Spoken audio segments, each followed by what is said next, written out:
नमस्कार। Learn English with us part 9 में आपका स्वागत है। आज हम पास्ट टेंस के पास्ट कंटिन्यूअस टेंस के बारे में पढ़ाई करेंगे।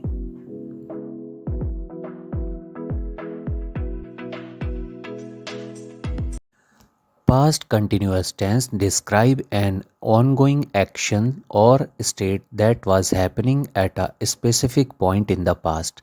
इसका मतलब ये है कि कोई एक्टिविटी जो कि पास्ट में ऑनगोइंग थी, जैसे कि आसान भाषा में हम बोलेंगे जिस वाक्य के अंत में रहा था, रही थी, कर रहा था, कर रही थी, हो रहा था, मतलब कोई काम या कोई एक्शन पास्ट में कंटिन्यू था, तो उसको हम बोलेंगे पास्ट कंटिन्यूअस टेंस।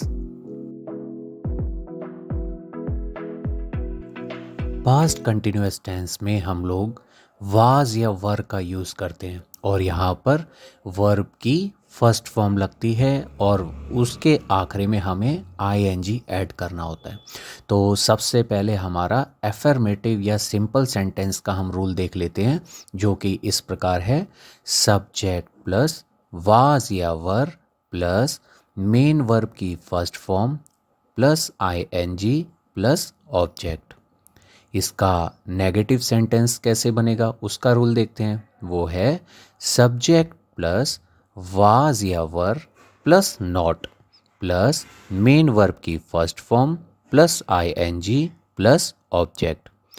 इसका इंटरोगेटिव सेंटेंस का रूल है वाज या were plus subject plus main verb की first form plus ING plus object. WH interrogative sentence, ये भी इंटरोगेटिव सेंटेंस ही हैं, लेकिन इसके आगे WH फैमिली के वर्ड्स आ जाते हैं, जो कि what, which, whose, why, where, when, who, इस प्रकार से होते हैं।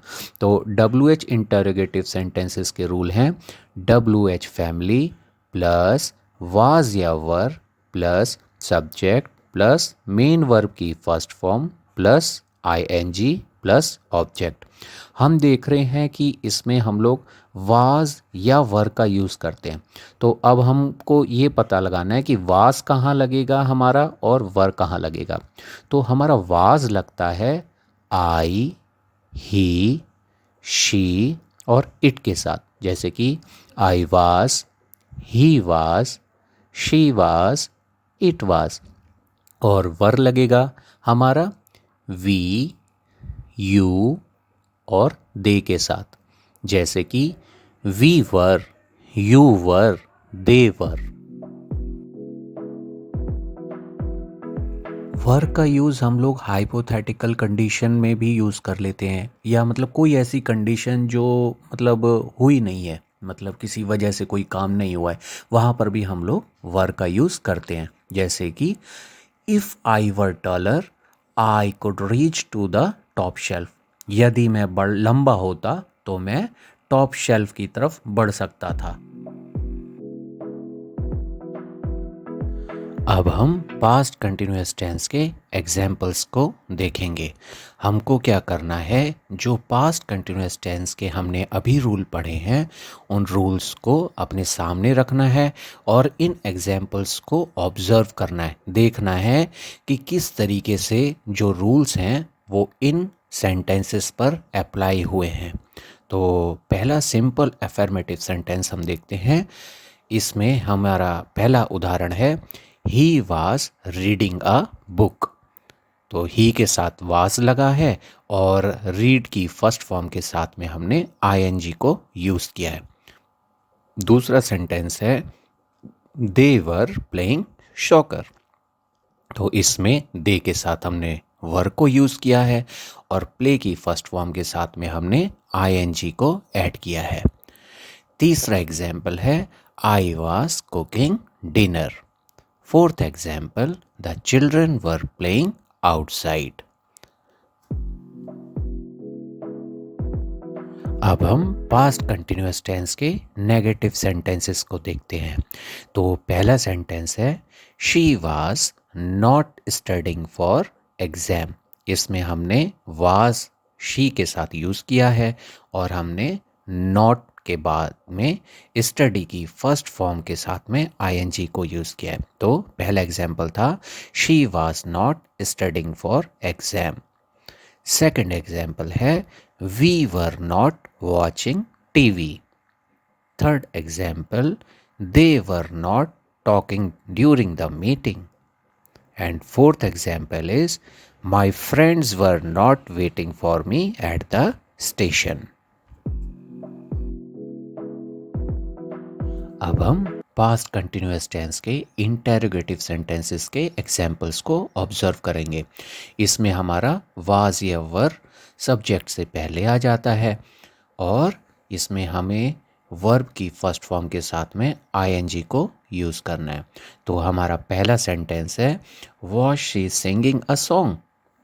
Second example were they working on the project. And third sentence were you listening to music when I called.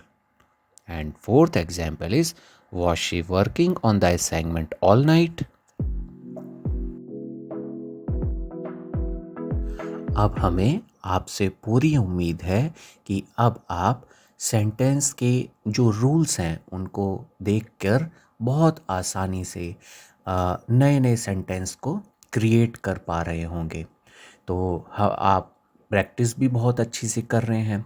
तो यही एक हमारी इम्पोर्टेंट टिप थी कि प्रैक्टिस हम खूब करेंगे और नए सेंटेंस को कम से कम मिनिमम 20 न्यू सेंटेंस जो है हम लोग हर रोज़ क्रिएट करेंगे और वो हम अपने दोस्तों के साथ में, अपने फैमिली मेम्बर्स के साथ में बात करेंगे, कन्वर्सेशन करेंगे। और एक छोटी सी हम लोग अपनी रिकॉर्डिंग भी बनाएंगे मिरर के सामने उन सेंटेंसेस को बोलते हुए, ताकि हमारा सेल्फ रिव्यू हम कर सकें वीकेंड्स पर। तो हम उम्मीद कर रहे हैं कि हम ये जो कंसिस्टेंसी मेंटेन करते हुए अपनी प्रैक्टिस जारी रखेंगे और सफल होंगे। तो मिलते हैं अगले पार्ट में नए टॉपिक के साथ। आप लोग बहुत अच्छे से अपना ख्याल रखिएगा। Take care, bye bye.